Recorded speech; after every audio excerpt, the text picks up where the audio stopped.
Здравствуйте, мои хорошие! Сегодня хотелось бы вам рассказать о том, как нужно заниматься и сколько нужно заниматься. Я раскрою вам несколько секретов из жизни музыкантов, и вы уже решайте сами, понравится вам это видео или нет.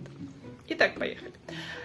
Первое, на что хотела бы я обратить внимание, это то, что все музыканты делятся на две категории. Первые музыканты, первая категория, это те, которые могут не заниматься, но за один день сделать рывок, такой рывок, и сыграть как боги. Просто-напросто этого будет им достаточно.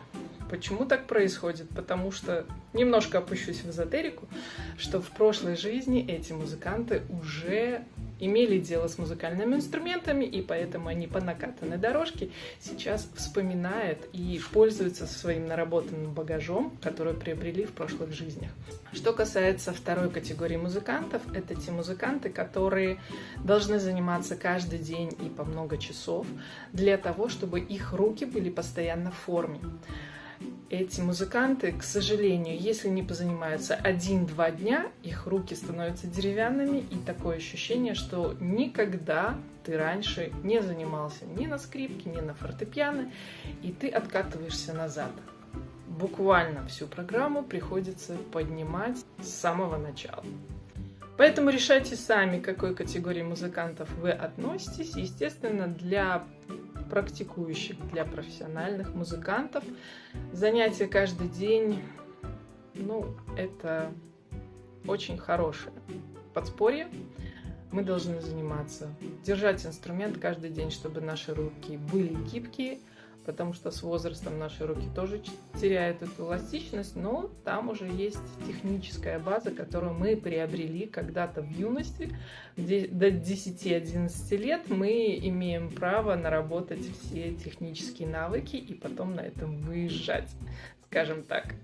Вот. Поэтому сколько нужно заниматься в день? Мы исходим из того, насколько большая ваша программа.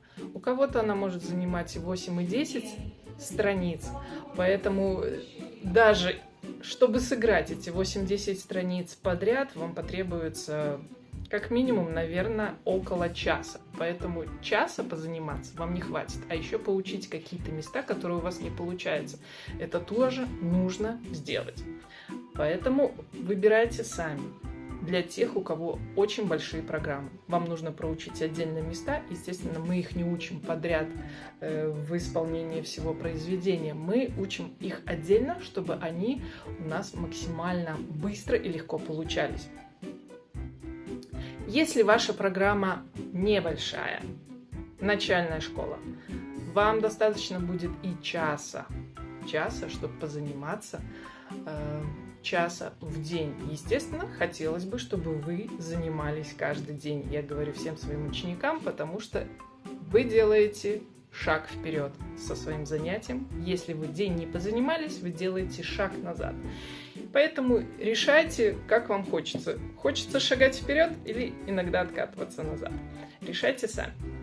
С чего хотелось бы начинать заниматься, так это с разыгрывания. Это шрадик, это гаммы, это этюды, либо пустые струны, чтобы ваша правая рука могла спокойно понимать, расслабляться, чтобы вы слушали звук и искали именно тот звук, который будет красивый на вашем инструменте. Я всем желаю быть первой категорией музыкантов, которые без особых усилий будут изучать разные сложности произведений и всегда быть королями на сцене. Это мечта, наверное, любого музыканта, но если у вас даже не такие способности, уж поверьте мне, в следующей жизни вы будете довольны тем багажом, который наработаете в этом воплощении.